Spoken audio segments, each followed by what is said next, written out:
Good afternoon, everyone. I am John O'Donnell. I am going to share some thoughts today on migration and modernization. So a quick background on me, so I'm a senior solution architect here at AWS in the Pennsylvania region. I'm the migration lead for the Northeast, so it's New York, basically just the entire Northeast region here. Recently, I focused on helping Vanguard in Malvern, Pennsylvania, which does mutual funds. You may have heard of them.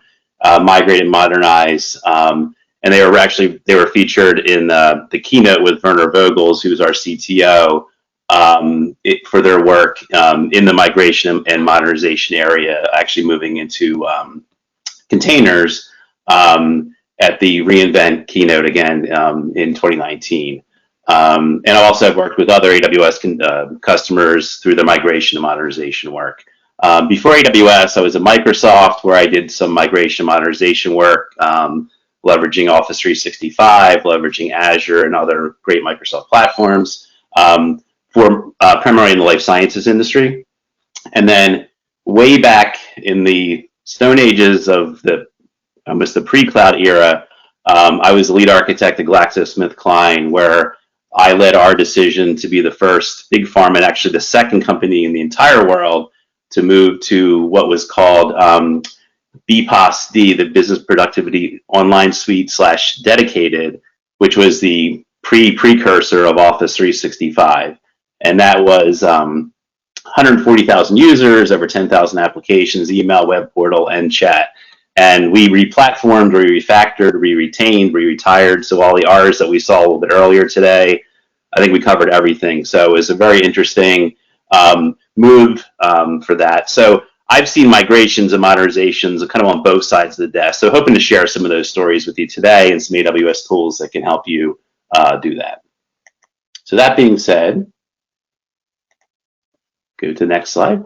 So part of your, first thing you want to do is build a business case. So AWS is going to provide you tools throughout the life cycle of your modernization and migration. We have a tool called Migration Evaluator, it's formerly known as TSOLogic. You may have heard of that. Basically what it's going to do is this is a tool that you can get working with your AWS account team. What this tool does, basically does an on-premise inventory discovery. There's an agentless tool that you can drop into your VMware, to your virtual environment, Hyper-V, etc. Does some discovery work, etc. It comes with actually a team of program managers and solution architects who help you analyze the data and creates results that are uploaded into a site that will actually create basically recommendations for right sizing and cost optimization of your on-premise to AWS move. So what this is going to initially do is help you build the business case to go to the cloud, so say AWS. So as you can see in the middle there, customers spending about $8.6 million on premise. If they go to AWS and they right size things, they can spend $3.5 million. So those are just some examples, but TSOLogic is the tool that you want to start with to kind of just do some initial discovery work, get some right sizing recommendations, and help you build your business case. And they're a great team to work with. I've worked with them on a lot of these things. It's a free service. You don't pay for it. Our partners can do it. AWS Professional Services can enable you, and your solution architect who works with your sales team can help you as well. So in my role.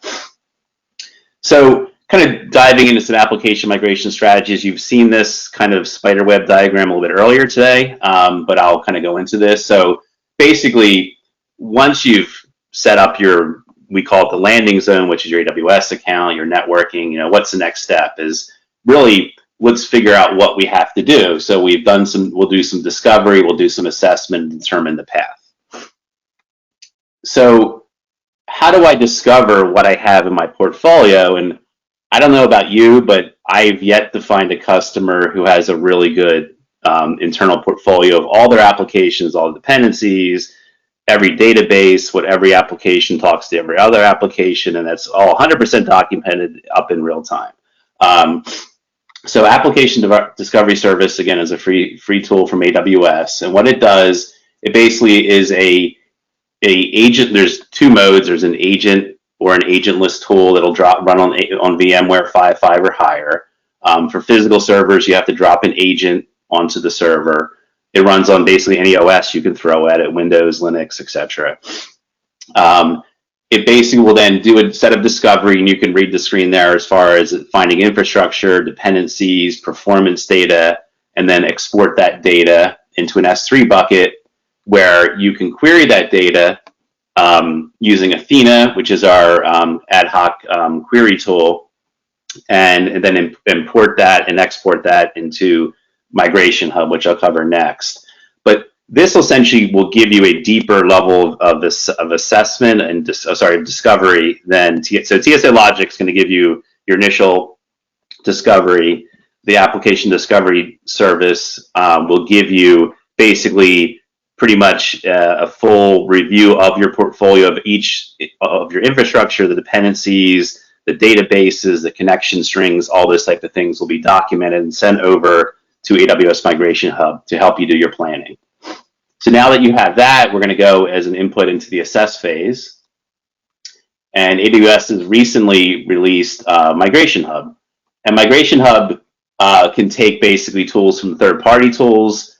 So if hey, maybe you have a really good CMDB, or you have other IT systems, third-party tools to kind of scan your data center or document your dependencies, and that's great. You can export that data. You can leverage ADS as well. You basically take that data, you capture that data, and then assess through that process of capturing, you're going to assess the portfolio, determine the migration pattern. So Migration Hub is going to provide you that single location to track the progress of the application migrations and allow you to choose the right tools to fit your needs. So based on having your data in Migration Hub, it's going to give you key metrics and give you progress as far as your applications, how to help you do your wave plans, how to know which applications to move first, second, third, fourth wave plan, etc. like that. So now that we've done our discovery process, we know how many applications and servers that we have to move, and we know through Migration Hub when we want to move them and how we want to move them. Next, we're going to look at some strategies I've seen to be successful going through many migrations of basically the fastest way to migrate to get to the modernization phase. So Relocate is kind of one of the new 7 R's. And I think we saw this a bit earlier today, is Containers and VMware Cloud. So let's kind of dive into VMware Cloud. So AWS has, basically Relocate is basically accelerating migration. Is you can literally move hundreds of VMs in a day based on VMware to AWS with minimal effort and complexity. So VMware Cloud essentially is a offering that VMware offers that will allow you to essentially extend your data center or migrate your data center into AWS. So basically view this as I'm taking my VMs, my virtual machines that are running in VMware environment on premise, and just moving those essentially unchanged. Networking, it basically stays the same, everything basically stays the same, and I'm going to move that into AWS and run that in the VMware Cloud. Nothing really changes for your customer, your business, etc. like that. But you've moved into AWS, and you can upsize instances. You have a lot more flexibility than you're limited to on premises. Where this really becomes powerful is that these VMware instances now can talk natively to AWS services. So, for example, EMR or Redshift, which are some of our data warehousing and our big data platforms. So where you couldn't do that on premise, maybe you couldn't run a cluster that size on premise, or you have latency issues, etc. These are directly connected from the VMware Cloud to your customer account and allow you can do business processes that you couldn't do before. So relocating with VMware is probably one of the fastest ways to get your business systems into the cloud today. So we looked at Relocate. So now let's look at rehosting. So rehosting is also known lovingly as lift and shift. And this is where you're going to take your existing server OS that's running the application, and you're going to move it off the existing hypervisor and put it on top of EC2, which is our virtual machine environment in EC2. There's a lot of tools to do this. I'm going to show you ones that I would recommend to use if you're moving to AWS. So rehosting infrastructure with CloudEndure. CloudEndure is basically AWS's tool that we've acquired not too long ago. It does block level replication as far as for data to the cloud. So what we're going to do is we're going to install an agent to the machines from the CloudEndure server. CloudEndure is actually going to spin up a AZ, basically some networking and stuff within a VPC that you've set up. You provided some credentials. It's going to set up a replication server, and what this replication server is going to do is talk to that agent you've installed on the machines on the left there. And these can be physical machines, virtual machines, or actually desktops. So I've replicated my Windows 10 desktop into AWS. There are some licensing restrictions you have to think through, but you can physically do that. Then it's going to create an EBS volume, which is our disk storage, for each one of the disks that's on the left there. So every disk, your C drive, your D drive, your E drive, for example, is going to create a volume, and it's going to be a real-time replica at a block level of that disk. And then when you're ready to test it or to promote it into production, you're going to click basically a promote button. It's going to replicate again in real time that disk volume.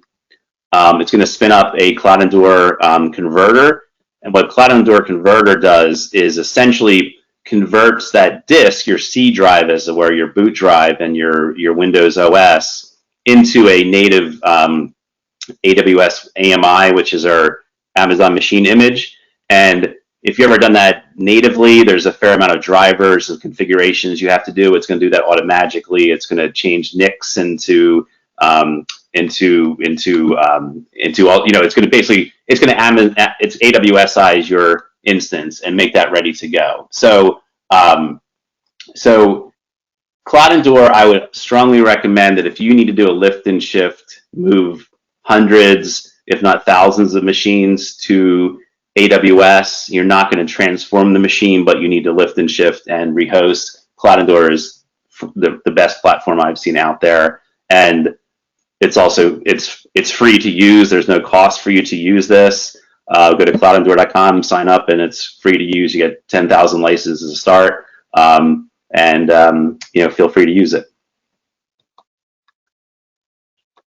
So we'll look at replatforming. So again, replatforming is where you take an existing application or database and move it to another platform. Again, I think all this has been discussed earlier. There's some really great new examples that AWS has recently released as far as replatforming .NET and Java applications directly to containers on our container-based platforms, or moving a database to our RDS or DynamoDB platforms. So App to Container is a tool that allows you to containerize your existing applications and into basically container. And what it does an inventory, does some analysis, it will containerize things and publish those containers from a .NET site, a base site. It'll actually inspect database connections, SQL connections. It'll document those, it'll convert those, it'll package those, and then it'll convert those over into native AWS packages. And that could be ECS based, Fargate based, EKS, which would be the pods. So we thought Kubernetes, everyone's favorite, all through the Amazon container repository. So I didn't call this Relocate because sometimes you can relocate with containers, but app to container will actually, it will containerize, it doesn't change your application, but it will actually deploy, it could deploy your application with multiple nodes, with load balancers. It actually can scale up and scale out your applications automatically. It has all that built in. So it's a really great, another, again, great platform to look at if you're looking to kind of replatform, get to containers. It's literally 4 or 5 command lines. This is being automated as well, but right now it's a few command lines. But look at app to container. At the end of the deck, there's a bunch of links. You can test all this out to your heart's content. So replatforming databases. This is another kind of interesting use case. This is AWS database migration service. So again, all sorts of databases on the left. This could be SQL Server. This could be actually IBM DB2, Oracle, you name it. It's got a connection to it. And what it can do, it'll convert into RDS, which is our relational database service, DynamoDB, which is our NoSQL service, Aurora, which is a massively scalable database service, or Redshift, which is our data warehouse service. So it can basically convert and transform multiple database platforms into AWS platforms between that. It will convert the different field types and table types and does a lot of the kind of the magic as far as the schema modifications that normally are painful to do. It'll actually handle that for you. And some of the neat things that we also can do with this is we have this tool called Snowball, which basically is often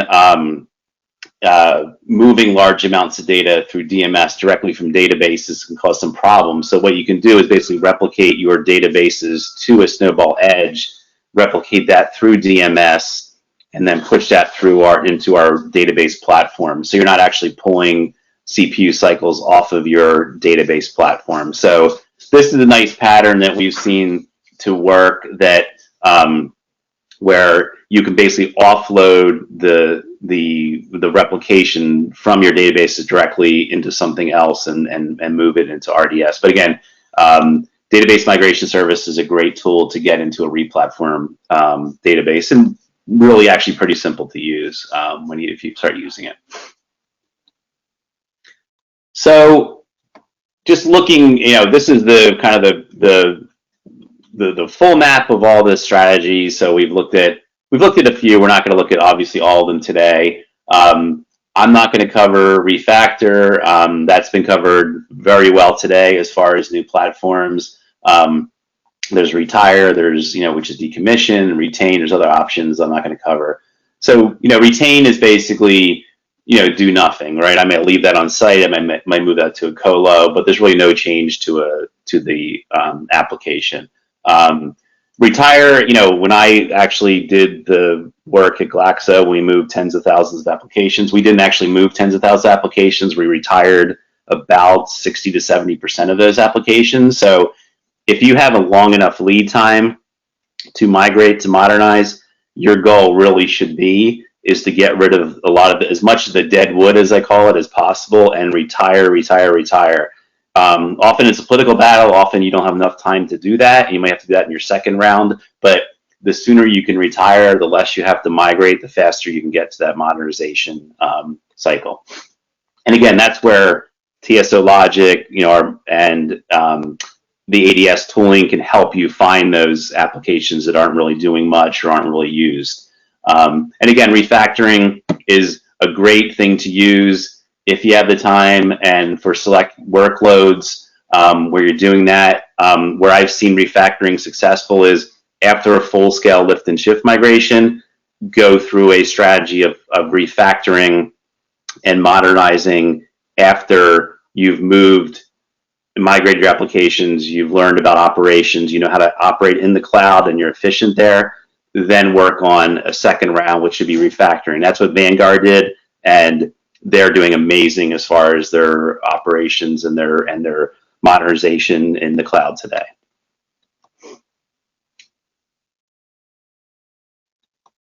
So based on my experience, what kind of mix would you kind of think about with your portfolio? Again, this is just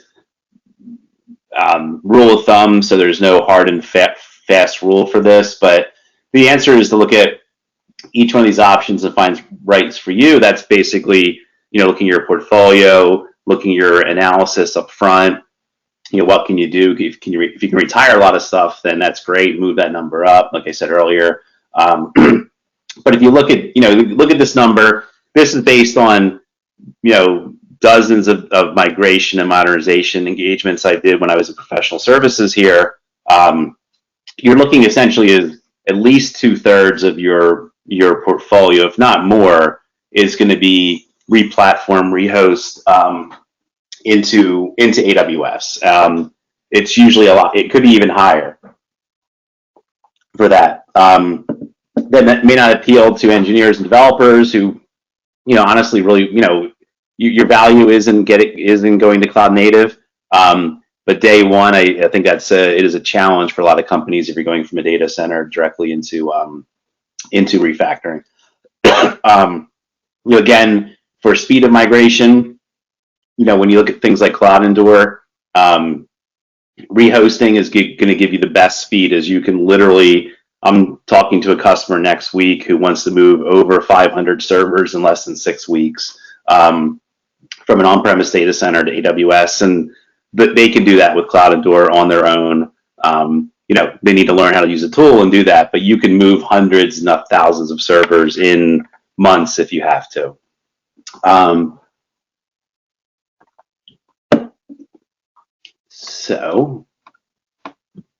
So what are some best practices? What are some thoughts here kind of in closing for migration and modernization? So again, migrate to modernize. Your goal is to migrate to the cloud, to learn how to operate your existing tooling and your existing services in the cloud in an efficient manner, and then work on modernization. It's hard to solve a multivariate calculus equation when things are changing constantly. So really the best practice is take what you know, move it, operate it, get that in the steady state, and then work on modernizing and then changing, decommissioning, changing. So for example, lift and shift, say lift and shift the database to an EC2 database, then work on replatforming that to either RDS or to a NoSQL database and decommission the EC2 database as an example. Planning, know your portfolio, doing that upfront work as far as, TSOLogic, ADS, the migration hub, setting your wave plan is really critical. I've been through migrations where we got called in professional services and we had to fix, failed migrations. You don't want to be the person doing that because you'll never get the chance to modernize. And again, picking the right pattern. Rule of thumb is, but working through this on kind of both sides of the desk is, we gave teams like app owners, like you have 2 weeks to you have 2 weeks to refactor. If you can't do that, we're going to replatform you, then you can refactor, and we're going to rehost you later, right? For example, right? So try to give people deadlines and giving them options later on. But basically, again, I think lifting and shifting, moving things quickly, modernizing after operations is really, again, I'll say it a few times, but that's really the best way to get to the cloud. And again, a quick migration is going to lead you to a successful modernization. So in closing, if you're interested in migration modernization, get in touch with me. Here's some of my contact information. You can follow me on Twitter, LinkedIn, etc., like that. I'd be happy to connect with you and follow up. So with that, I'm going to hand this off to Harish, and I will stop sharing eventually and make Harish the presenter. All right, Harish, you should be no. Hold on.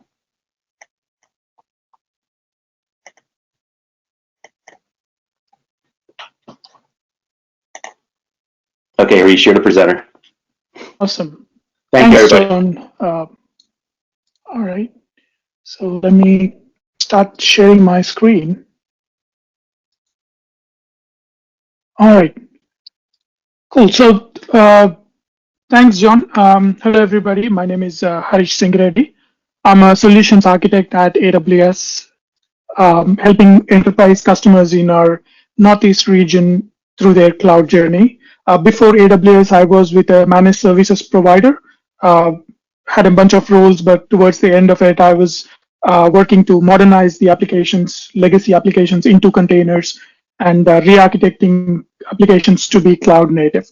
And today, I'd like to talk to you about uh, how the containers and serverless can help you modernize, and what choices do you have with AWS, and how to make those choices when you try to modernize with containers and serverless.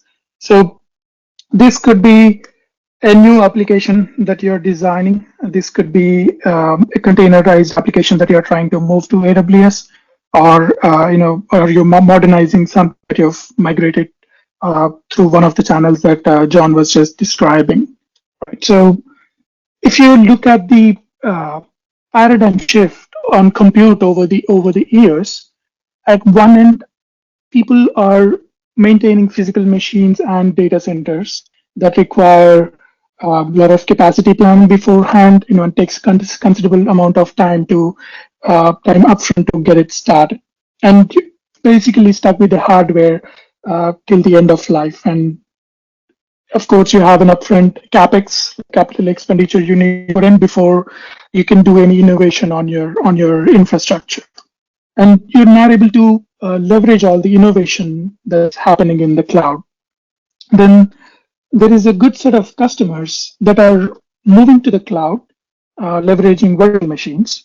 And among other things, cloud offers you the agility and elasticity to scale up and down your infrastructure very quickly. And you don't need to plan for capacity ahead of time when you're using these virtual machines. So, for example, you can set up an infrastructure for an experiment that you want to do, and terminate it if it doesn't work out, and you're only paying for the duration that you have the infrastructure up and running. So this increases the amount of innovation and the speed of innovation that happens in your organization. And third wave of the paradigm shift is the containers. So containers give you a high degree of mobility. So when you're running something on premises and you want to keep those investments yet be able to run in production in the cloud, containers are a great choice. For example, Docker is a popular, widely used container platform. And containers along with Docker also basically allow you to package your applications, including any runtimes, libraries, dependencies, etc., into a single package, and move them between different computing environments, and even between your application environments from non-production to production, and get a standardized environment across all environments. And containers start a lot more rapidly than the virtual machines, and you also get a mature tool chain to architect your applications. But even with containers, you're still managing servers. So you're still updating your operating system on the servers. You're still patching those. You're still making sure that all of the security is set up on the hosts and things like that.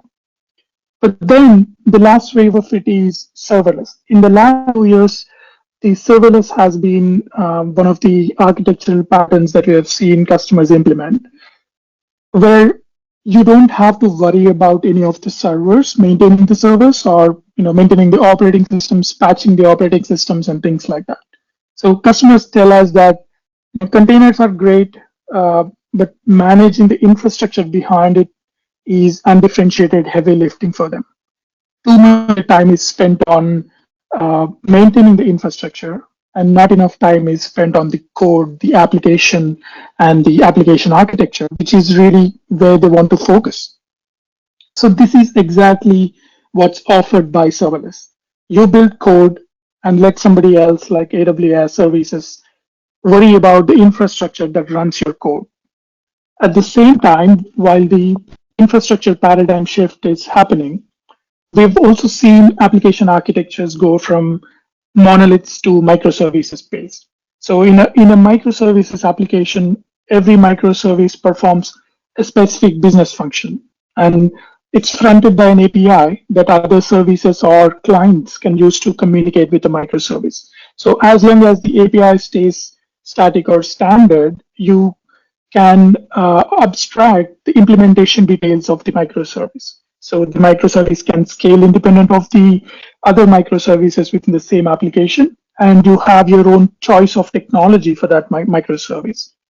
So you can have hundreds or even sometimes thousands of these kind of microservices in your applications across your portfolio to improve your scalability and resilience. So containers are what makes it easy to build and scale microservice-based applications. The current AWS container service landscape covers a broad set of products. So running a small set of containers, a couple of applications is easy. You can run them on instances, you can run them on virtual machines, maintain them, make sure they have enough capacity to scale up and down and things like that. But as the number and size of your applications grow, running containers becomes difficult. It becomes an overhead on top of maintaining your applications. Think about the networking, think about the scaling, the resiliency required to run these applications in production. That's where the container orchestration tools come in. So at the container orchestration layer, we've got Amazon ECS, the Elastic Container Service, and Amazon EKS, Elastic Kubernetes Service. So these services helps you deploy and manage your containerized applications on AWS. So with both of those container orchestration tools, you can currently run your containers using either the easy to launch type, where you get to manage the underlying instances on which your containers are running. You get greater control over the instances, or you can choose to run your containers in a serverless manner with AWS Fargate launch type.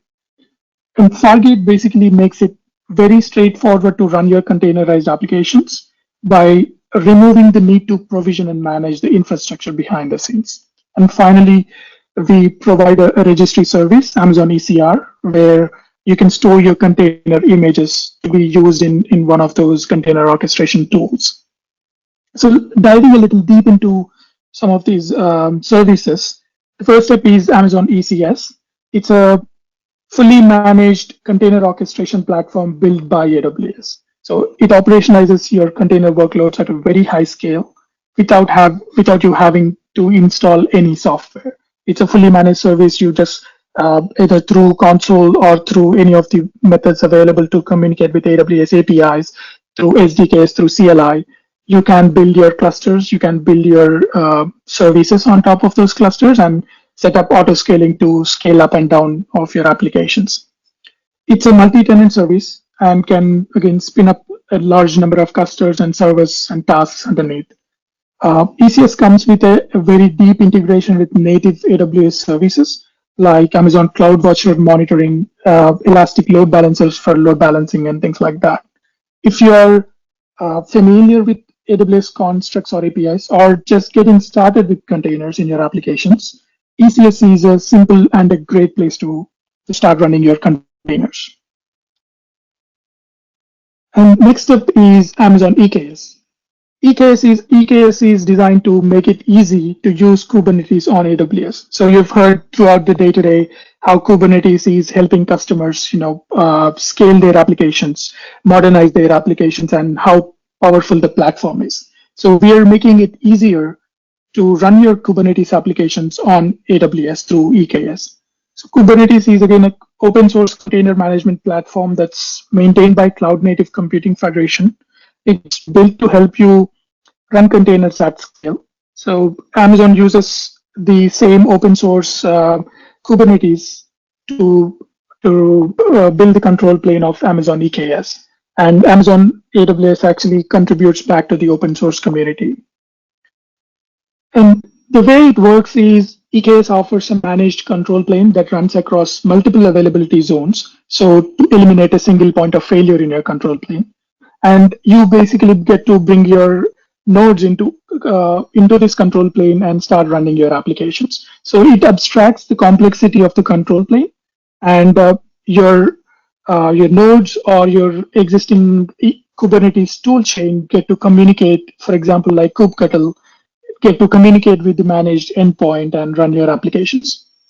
EKS is also very well integrated with services like CloudWatch for monitoring, auto-scaling groups to scale the nodes behind the scenes, IAM for authentication and authorizations, and VPC to provide the networking layer behind the scenes. And the Kubernetes, Amazon EKS is certified Kubernetes conformant. So as I mentioned, you can use your existing tooling and plugins from Kubernetes community or from partners that you're already using. And applications running on any standard Kubernetes environment anywhere are fully compatible and can be easily migrated to EKS. So this is where we try to make the transition to cloud very seamless with Kubernetes. And next up is the AWS Fargate. As customers are adopting ECS or EKS to manage their containerized applications, we realize that they're still ending up managing more than just containers. And Fargate is designed to simplify that. Fargate is a serverless compute engine for containers that works with both ECS and EKS pretty recently. So you only define the requirements of your application in terms of a task. How should the service scale? What metrics do you care about in that service? How many more of such containers do you want to run? And you may specify all of these requirements in form of a task and let Fargate launch your containers in a much more managed fashion. And Fargate will take care of the provisioning of infrastructure, the scaling of infrastructure based on your configurations. And Fargate runs each task or each pod in terms of Kubernetes language in its own kernel, providing them their own isolated compute environment. So it's built to be secured from ground up. And you can define scaling criteria, and Fargate will scale your service accordingly based on your defined criteria. And that's about containers. And quickly moving on to the serverless platform, when we say serverless, we are talking about applications that are built with technologies that eliminate the need to manage servers, scale nearly infinitely automatically, and use a pay for what you use pricing model, and are automatically highly available that provide you better experience running your applications on.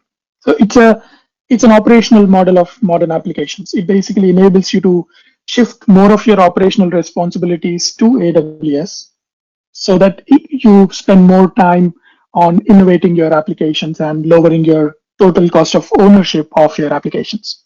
And many customers I've seen have made a decision to achieve this through a serverless first strategy. It's basically a decision to use serverless services as a preference with your new applications or with your re-architectures, unless the use case or the workloads in question demands they choose otherwise.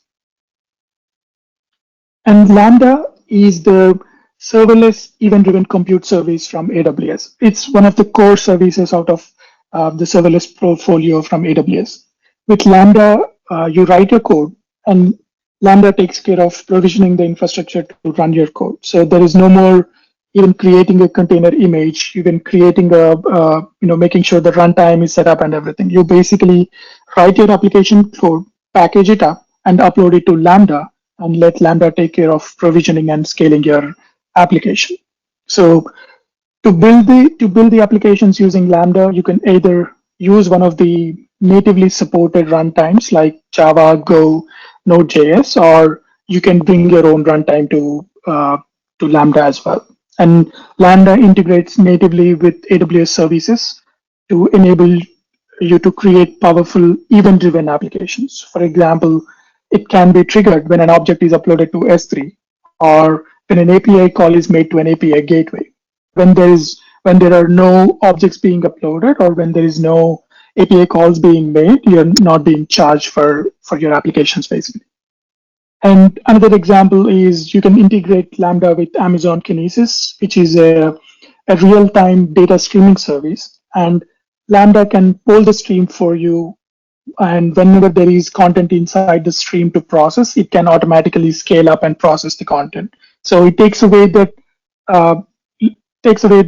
extra effort to write that integration between the streams and the Lambda platform.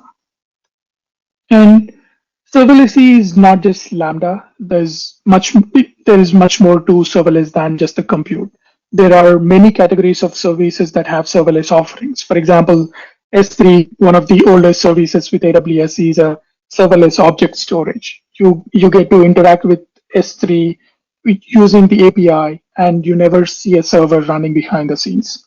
For example, DynamoDB is also a serverless NoSQL database where you interact with the database through an API, and then you don't have to manage any servers or you don't have to patch any servers behind the scenes.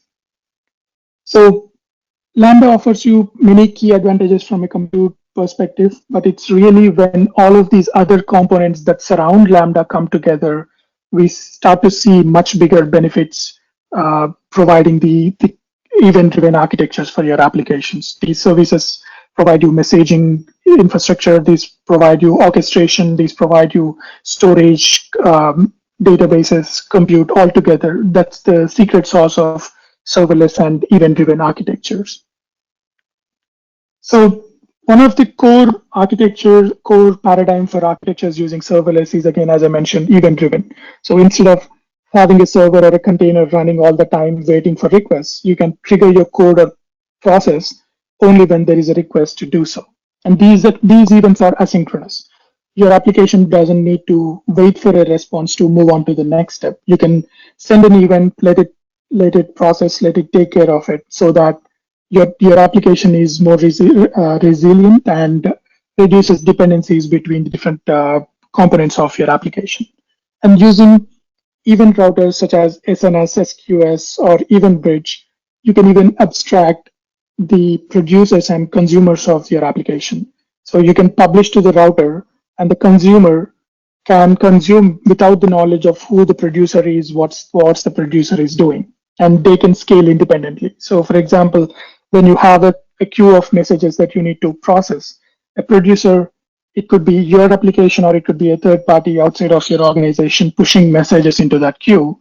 And your consumer doesn't need to know about who's pushing the messages. All it needs to know is if there is a message in that queue, it needs to come up, process the message, and hand it over to the downstream process. And even in that sense, event stores act as buffers, holding on to the events until the consumer is ready to use them. Maybe at some point there is a huge spike in the incoming requests, and you get hundreds of thousands of messages into your SQS queue.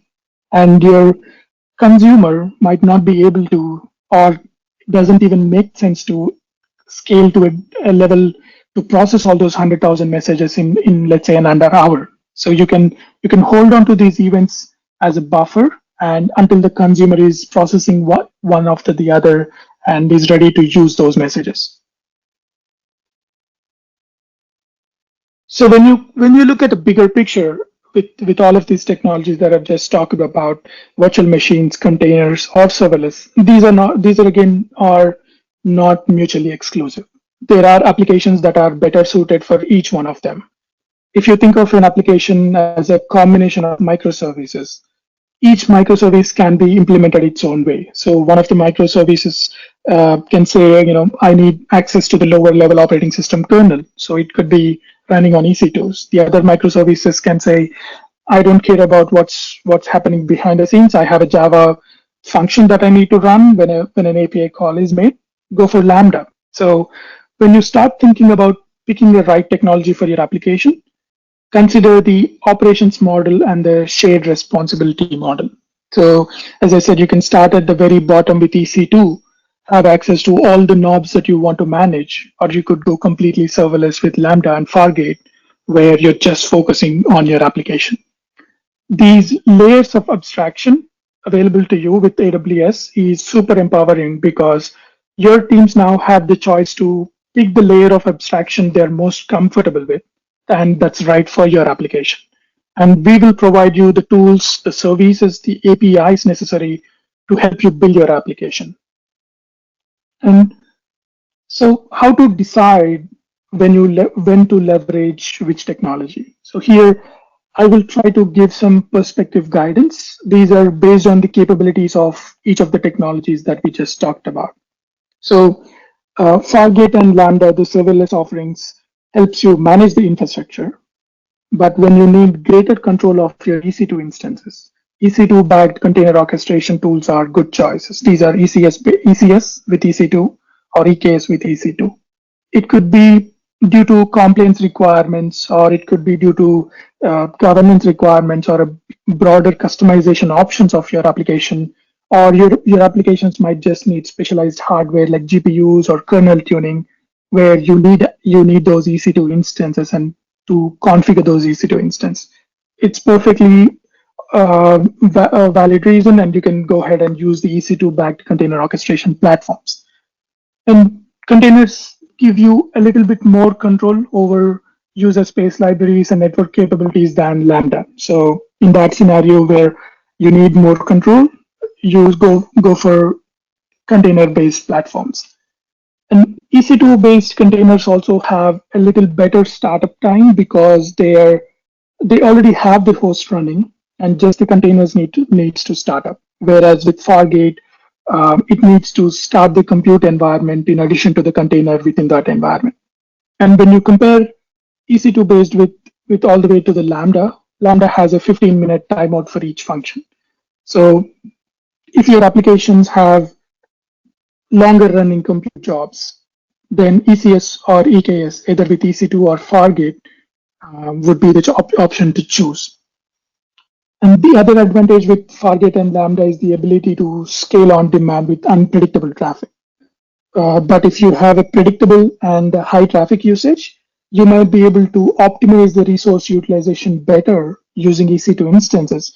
It could be either by placing perfectly sized containers on those instances, or choosing the right sized instances to fit all those containers inside a single instance in your cluster, or a group of instances inside your cluster. In that scenario as well, go for EC2 based container platforms. And next up is Fargate. Fargate is a serverless container environment. So if your applications does not care about access to the underlying OS or kernel or specialized hardware, and you have a containerized application and you want to offload the infrastructure management to AWS and just focus on your application, go for Fargate. It's a very good choice. And Fargate recently launched their new platform version 1.4, where they've updated Fargate platform with EFS integration. EFS is our shared network file system. So now you can even run your stateful workloads or workloads that need access to a shared file system on Fargate, and let Fargate scale your applications as the demand grows and shrinks.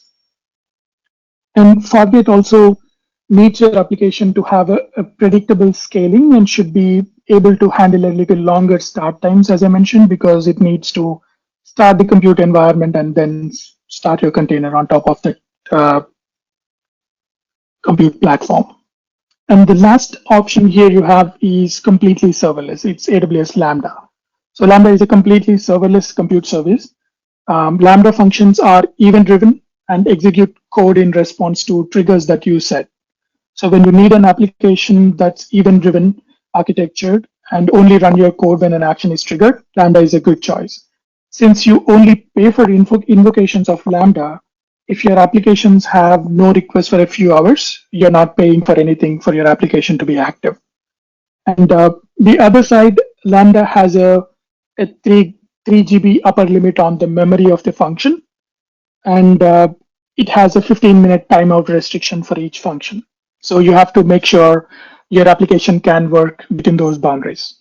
But when you re-architect your application usually to be a serverless application and use Lambda, you're not going to put everything of your application code into a single Lambda function.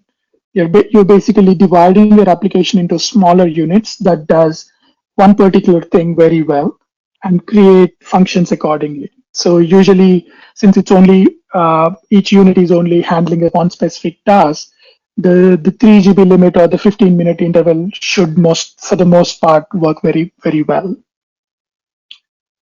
And with serverless, you're also adopting a new application architecture triggered by events. So you're rethinking of how you store state. There is no servers or there is no container that's running all the time to keep your state alive. So you have to make sure your application state is being handled outside of your compute. you're also rethinking how you operate your applications. So there are no more servers to manage. The way to monitor and secure serverless compute and serverless offerings are somewhat different from other technologies. And AWS offers a lot of tools around these services to help you automate most of the operations as well. And Lambda is very good for unpredictable and uneven application load. So with its concurrent execution, it scales automatically based on your event. So in the previous example that I mentioned, where when there is a bunch of messages sitting in your queue, Lambda can look at that and say, okay, there's a huge number of requests, so I need to scale up and process those messages as much as possible. And it also comes with automatic retries of event sources like SNS, SQS, and Kinesis, so that you don't have to write the logic into your code to retry when there is an event inside one of the event sources. And finally, if you think about in a broader spectrum, containers, either EC2 based or Fargate, are completely serverless with Lambda. It doesn't have to be an either or decision. You can use both containers and serverless in a single application. So a microservice suitable for event-driven architecture could be using serverless, while the other microservice in the same application that needs longer compute could be using containers. And you put APIs in front of these microservices and let other microservices within the application or the clients communicate with these microservices without ever knowing the implementation details, what's happening behind the scenes. So that's about how to choose between these of choices you have.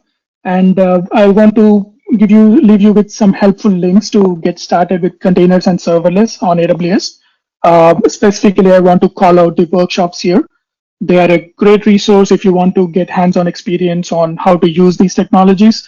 The serverless workshop even walks you through building a serverless application from scratch end to end. So it's a great resource. Please feel free to jump onto one of these websites, walk through the steps, learn about those services. And the next set of resources are migration links that from John's session. They're very useful links. For example, app to container or CloudEndure migration. Of Please feel free to go through these links. Ron again will be sharing these decks with you in a couple of days. With that, thank you everybody for your time. Really appreciate you spending time with our with AWS today. And if you want to reach out to talk about any of the containers, serverless, that's my LinkedIn profile. Please feel free to reach out. And with that, I will hand it over to Ron.